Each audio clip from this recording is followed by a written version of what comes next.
نحمده ونصلي ونسلم على سید الانبیاء والمرسلین اما بعد بسم اللہ الرحمن الرحیم ما اصابک من حسنۃ فمن اللہ وما اصابک من سیئۃ فمن نفسک صدق اللہ العظیم اللہم صل علی سیدنا و مولانا محمد وعلی آل سیدنا و مولانا محمد وأصحاب سيدنا ومولانا محمد وأزواج سيدنا ومولانا محمد وإمام سيدنا ومولانا محمد وبارك وسلم وصل عليه كما صليت وسلمت وباركت ورحمت وترحمت على إبراهيم وعلى آل إبراهيم إنك حميد مجيد. محترم خواتین و حضرات، السلام علیکم ورحمۃ اللہ وبرکاتہ. ہمارے بعض ممبران، بعض ہمارے ادارے کے وابستگان یہ سوال کر رہے ہیں کہ کیا ہم اس کو عذاب الہی سے تعبیر کریں، یعنی اس کرونا وائرس کو کیا یہ سمجھے کہ خدا کی طرف سے عذاب ہے یا خدا کی طرف سے عذاب کی تنبیہ ہے. اس سلسلے میں میری ابھی جو نشست ہو رہی ہے اس سلسلے میں ہو رہی ہے. سب سے پہلی بات تو یہ یاد رکھیں، اللہ رب العزت کا قاعدہ اور قانون ہے کہ اللہ پیغمبر مصطفیٰ صلی اللہ علیہ وسلم کی امت پر کثیر تعداد میں عذاب نازل نہیں فرمائے گا، نہ فرماتا ہے. دوسری بات کہ اللہ تعالیٰ کے عذاب کی جو شکل ہے وہ یہ نہیں ہے. اب دیکھیں قرآن مجید ہی کا انداز ہے، ما اصابک من حسنۃ فمن اللہ. اگر تمہیں کوئی اچھائی پہنچے، کوئی نیکی پہنچے تو سمجھ لے کہ یہ اللہ کی طرف سے ہے. وما اصابک من سیئۃ فمن نفسک. اگر تمہیں کوئی برائی پہنچے تو سمجھ لو یہ میرے نفس کا صلہ ہے، میرے نفس کا فطور ہے، میرے نفس کی وجہ سے. ہم بالکل اس کے اپوزٹ چل رہے ہیں، اس کا ترجمے کے بالکل اپوزٹ، اس آیت کے بالکل اپوزٹ چلتے ہیں کہ اگر ہمیں اچھائی پہنچے تو ہم کہتے ہیں کہ ہم بڑے باصلاحیت ہیں، ہم بڑے محقق ہیں، ہماری تدبیر کام آ گئی، ہماری ذہانت کام آ گئی. اور جب کوئی ایسا واقعہ رونما ہو جائے تو ہم اس کو تقدیر کے ذمہ لگا دیتے ہیں، یا کہیں گے کہ میری قسمت ہی پھوٹ گئی، یا کہیں گے اللہ کو یہی منظور تھا، یا کہیں گے کہ بس قدرت نے ہمارے ساتھ صحیح نہیں کیا، یا کہیں گے کہ اللہ ہم سے ناراض ہے. حالانکہ اس مالک نے انسان کو تدبیری اختیارات دیے ہیں. ان تدبیری اختیارات کی روشنی میں انسان اگر اچھا عمل کر لے تو سمجھ لے کہ اس کا رب اس سے راضی ہے، اس سے اچھا عمل کروا رہا ہے. اور ان تدبیری امور میں اگر اس سے کوئی غلط کام ہو جائے تو پھر سمجھ لے کہ میں نے اپنے راستے کا انتخاب صحیح نہیں کیا، میری منزل، میرے روٹ صحیح نہیں ہے، جس کی وجہ سے میرا یہ نتیجہ نکلا ہے کہ میں لا حاصل، کہ میں کسی نہ کسی مصیبت میں، کسی نہ کسی تکلیف میں، کسی نہ کسی اذیت میں، کسی نہ کسی تکلیف میں مبتلا ہو گیا ہوں. اگر میں اس کو اس تناظر میں سوچوں تو میرا یہ رائٹ ہے کہ حق بنتا ہے کہ میں ایک طالب علم ہونے کے ناطے اس پہلو سے بھی میں سوچوں کہ اللہ جل مجدہ اپنے بندے پر تو اتنا رحیم ہے، اتنا کریم ہے کہ 70 ماؤں سے زیادہ محبت کرتا ہے. کیا یہ جو وبائی مرض ہے، کیا یہ کوئی سازش کا نتیجہ تو نہیں ہے؟ کیا اس کا چائنا سے نکلنا اور اس کا ایران سے نکلنا اور ایران سے اٹلی تک جانا اور پھر گھوم کر مختلف ملکوں کے اندر گھومنا کوئی یہ سازش تو نہیں ہے؟ کیا اس کو ہوا بنا کر جو پیش کیا جا رہا ہے اس کے پیچھے کچھ مقاصد تو نہیں ہے؟ کیا ان مقاصد کے حصول کی خاطر پوری دنیا کو، تمام ممالک کو لاک ڈاؤن تو نہیں کیا جا رہا؟ کیا معیشت کو تباہ کرنے کا کوئی سبب تو نہیں بنا جا رہا؟ کیا اسلام اور مذہب کو ڈیمیج کرنے کی کوشش تو نہیں کی جا رہی؟ کیا لاشعوری طور پر مسلمانوں کو مذہب سے دور تو نہیں کیا جا رہا؟ کیا مسلم کمیونٹی کی آنے والی نسل، نوجوان نسل کو اور آنے والے بچوں کو خوف و ہراس کا شکار تو نہیں کیا جا رہا؟ کیا ان بچوں کو آپ اپنے گھروں میں بند کر کے کتنی دیر گھروں میں بند کریں گے؟ کتنی دیر سکالرز، مذہبی رہنما، دانشور، سیاستدان کتنی دیر گھر میں بیٹھ کر ٹی وی سارا دن دیکھیں گے اور 70 سے 80 چینل ایک ہی نقطے کے اوپر بار بار گفتگو کریں گے؟ کہیں نفسیاتی طور پر ہم ڈیمیج تو نہیں ہونے لگے؟ کیا مینٹلی طور پر ہم ڈیمیج تو نہیں ہونے لگے؟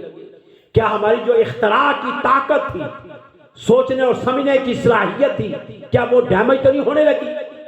کیا اس کو ڈیمیج تو نہیں کیا جا رہا؟ ایک تو سوشل میڈیا کے ذریعے ہمیں ڈیمیج کیا گیا، الیکٹرانک میڈیا کے ذریعے ہمیں ڈیمیج کیا گیا، پرنٹ میڈیا کے ذریعے ہمیں ڈیمیج کیا گیا۔ آج وہ جو تبلیغ کا پروسیس تھا، وہ پروسیس آپ کا فقط فیس بک کے گرد گھوم رہا ہے۔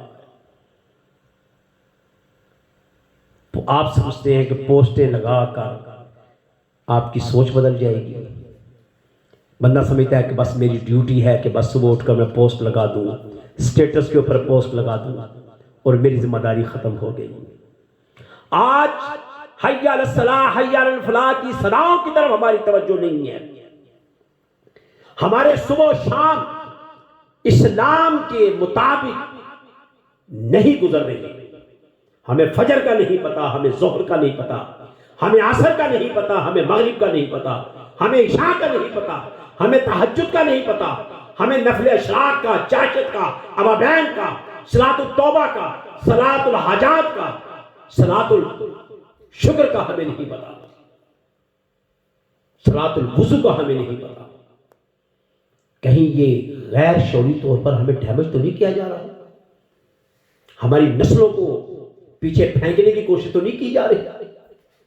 کہیں ایسا تو نہیں کہ ہمارے لوگ جب گھروں میں بچے بیٹھیں گے، کئی دن گھروں میں بیٹھیں گے، تو وہ مختلف نوعیت کی فلمیں دیکھ کر سارا دن وقت گزاریں گے، ان کے ذہن جو ہے وہ کہاں جائیں گے؟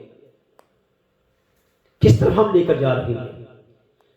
قوت مدافعت جو بیماری کے خلاف اٹھنی چاہیے تھی، وہ موقوف کیے جانے کی کوشش کی جا رہی ہے۔ یہ ہم کس طرف بڑھ رہے ہیں؟ تو یہ وما اصابک من سیئۃ فمن نفسک، یہ انداز ہے کہ ہمارے نفس کی جو کیفیت ہے یہ وہ وجہ بن گئی ہے۔ ہماری دوڑ ہے، سپر پاوروں کی دوڑ ہے، بگ باس بننے کی دوڑ ہے۔ اس دوڑ میں اس امت مسلمہ کا وہ حال کر دیا گیا ہے کہ امت مسلمہ کے دانشور سمجھنے کے باوجود بے بس ہو چکے ہیں، اور اگر کوئی بولنا چاہتا ہے، اظہار کرنا چاہتا ہے، تو اس کی طرف کسی کی رسائی نہیں۔ مثلا میں اپنی ہی گفتگو میں اگر 5، 10، 15، 20 کسی کے خلاف باتیں کر لوں، بائی نیم گالیاں نکال دوں، تو مجھے بڑا ہٹ کیا جائے گا، مجھے بڑا سنا جائے گا۔ لیکن اگر میں مثبت پہلو سے گفتگو کروں گا تو سنی انسنی کر دی جائے گی۔ یہ جو نیگیٹو کردار ہماری لائف میں زندہ ہو رہے ہیں، یہ کس بات کی علامت ہے؟ ہمیں اس کی طرف توجہ کرنی چاہیے، اور اس کو ہم عذاب الہی سے تعبیر نہیں کریں گے۔ عذاب الہی کیا ہے؟ آپ کو یاد ہوگا کہ آج سے 2 سال یا 3 سال پہلے کراچی کے اندر ہوا کو بند کر دیا گیا تھا، اور پھر میتوں کو دفن کرنے کے لیے کراچی کے اندر زمین نہیں تھی۔ آج بھی اگر خدائی عذاب ہوتا تو سب سے پہلے کیا ہوتا؟ آپ کے لیے ہوا بند کر دی جاتی، سورج کی روشنی بند کر دی جاتی، آسمان سے پتھروں کی بارش ہوتی، زمین شک ہوتی، بستیاں زمین کے اندر زمین بوجھ ہو جاتی۔ پھر ہم کہہ سکتے تھے کہ عذاب الہی ہے۔ اللہ جل مجدہ تو قرآن میں فرماتے ہیں ما یفعل اللہ بعذابکم ان شکرتم، اللہ کو کیا پڑی ہے تمہیں تم پر عذاب نازل کرنے کی جب تک تم اس کا شکر ادا کرتے رہو۔ شاید کسی ایک بستی میں ایک بندہ شکر ادا کرنے والا ہو، اس بستی کے 99% لوگوں کو اللہ اس ایک کی وجہ سے درگزر کر دے گا۔ شاید کسی ایک ملک میں شکر کرنے والے لوگ موجود ہوں، اللہ اس ایک ملک کے شکرانے کو کئی ملکوں کے گناہوں کو معاف کرتا ہوگا۔ پھر یہ پیغمبر مصطفیٰ صلی اللہ علیہ وسلم کی رحمت کا بھی ایک انداز ہے۔ وَمَا أَرْسَلْنَاكَ إِلَّا رَحْمَةً لِلْعَالَمِينَ، محبوب ہم نے تو آپ کو بھیجا ہی رحمت بنا کر عالمین کے لیے، رحمت للمسلمین نہیں ہے، عالمین کے لیے رحمت بنا کر بھیجا ہے۔ اور عالمین کی رحمت کا تقاضا ہی فقط یہ ہے کہ جہاں جہاں پر انسان موجود ہے اور انسان کے ساتھ ساتھ حیوانات موجود ہیں، جمادات موجود ہیں، حشرات الارض موجود ہیں، زمین کے اندر ہیں یا زمین کے اوپر ہیں، یہ سارے کے سارے صدقہ خیرات مصطفیٰ پا رہے ہیں۔ اس لیے میرے دوستوں، میرے بھائیوں، میری بہنوں، میری بیٹیوں، یہ توجہ رہنی چاہیے کہ اس کو ہم عذاب سے تعبیر نہیں کریں گے، اور جو اس کی حفاظتی تدابیر ہیں اس کو نظر انداز نہیں کریں گے، اور اس کے بعد بھرپور طریقے سے اس کا مقابلہ کریں گے اور ایک بہترین اپنی پالیسی اپنی گھروں کی بنائیں گے۔ جب تک قومی سطح پر اس کے بارے میں کوئی ہمیں انڈیکیشن نہیں ملتی، اپنے بچوں کے پاس الٹرنیٹ نہیں، ان کو کتاب پڑھنے کا شغف دیں، ان کو قرآن ترجمے کے ساتھ پڑھنے کا شغف دیں، ان کو حدیث پڑھنے کا شغف دیں، ان کے ساتھ بیٹھ کر صلاۃ السلام اپنے گھروں میں پڑھنے کا انداز اختیار کریں، ان کے ہاتھوں میں تسبیحات پکڑا دیں، رسول اللہ کی محبت ان کے دلوں میں رچا بسا دیں، رخ بدل جائے کہ جب 2 ہفتوں کے بعد، 3 ہفتوں کے بعد، 1 مہینے کے بعد، 2 مہینے کے بعد جب یہ وبائی مرض ختم ہو جائے، اور انشاءاللہ ختم ہوگی، تو ہمارا نوجوان طبقہ جب باہر نکلے تو ایک کامل مسلمان اور مضبوط ایمان والا بن کر باہر نکلے،